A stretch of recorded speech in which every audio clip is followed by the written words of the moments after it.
Menjelang putusan sengketa hasil Pilpres 2024, banyak pihak berbondong-bondong menjadi sahabat pengadilan atau amicus curiae.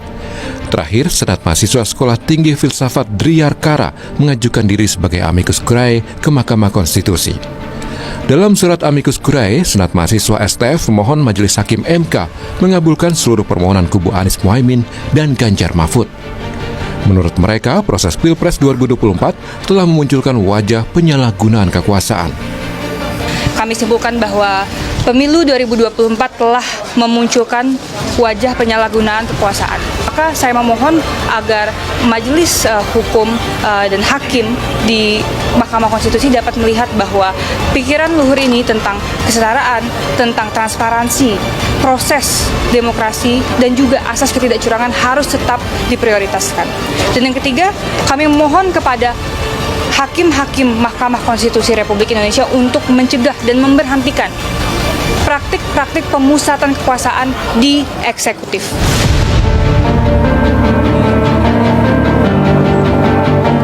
Tak hanya itu, pengajuan diri sebagai sahabat pengadilan atau amicus curiae juga dilakukan Koalisi Masyarakat Sipil dan Rohaniawan. Dalam suratnya, koalisi memohon Hakim Konstitusi menjatuhkan putusan berdasarkan etika sekaligus mengadili untuk memperbaiki nilai-nilai kebangsaan.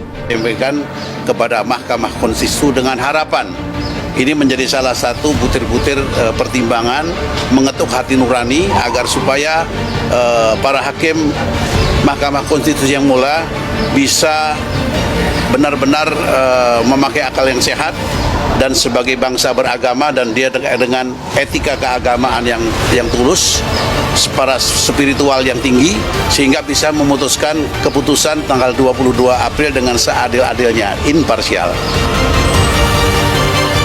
Sebelumnya, Ketua Umum PDI Perjuangan Megawati Soekarno Putri juga telah mengajukan diri sebagai amicus curiae atau sahabat pengadilan ke Mahkamah Konstitusi.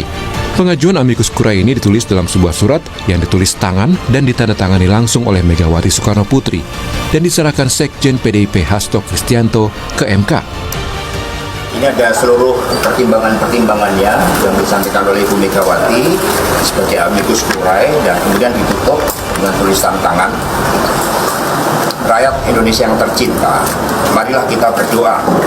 Semoga ketuk palu Mahkamah Konstitusi bukan merupakan palu godam, melainkan palu emas.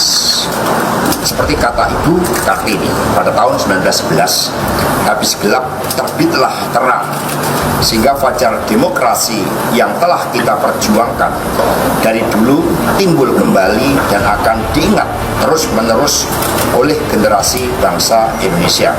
Amin ya rabbal alamin. Namun ada juga pihak yang mengajukan amicus curiae agar Hakim MK menolak permohonan sengketa Pilpres yang diajukan Anies Muhaimin dan Ganjar Mahfud. Ini diajukan Ketua Umum Federasi Serikat Pekerja BUMN Bersatu, Arief Poyuwono. Arief menilai kemenangan Prabowo Gibran sudah sah tanpa unsur kecurangan. Ia juga menambahkan proses pemilihan presiden berjalan lancar tanpa protes dari masyarakat. Kami bertindak secara organisasi, atas nama organisasi, juga atas nama warga negara, menyatakan sebagai sahabat hakim dari Mahkamah Konstitusi bahwa satu ya, kemenangan Prabowo Gibran dalam Pilpres 2024 adalah sah dan tidak ada kecurangan karena kami adalah bagian-bagian dari yang mengkampanyekan Prabowo Gibran. Ya.